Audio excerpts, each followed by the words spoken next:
Hi everyone. We just installed HKS dual muffler on this Toyota GR Supra. Okay, we start the engine so that we can hear how it sounds like. Okay, please start the engine.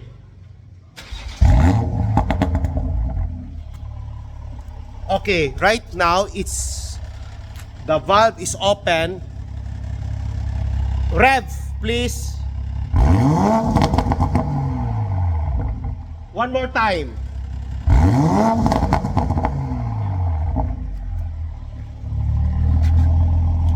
If you're interested, we carry all types of HKS here at PRS.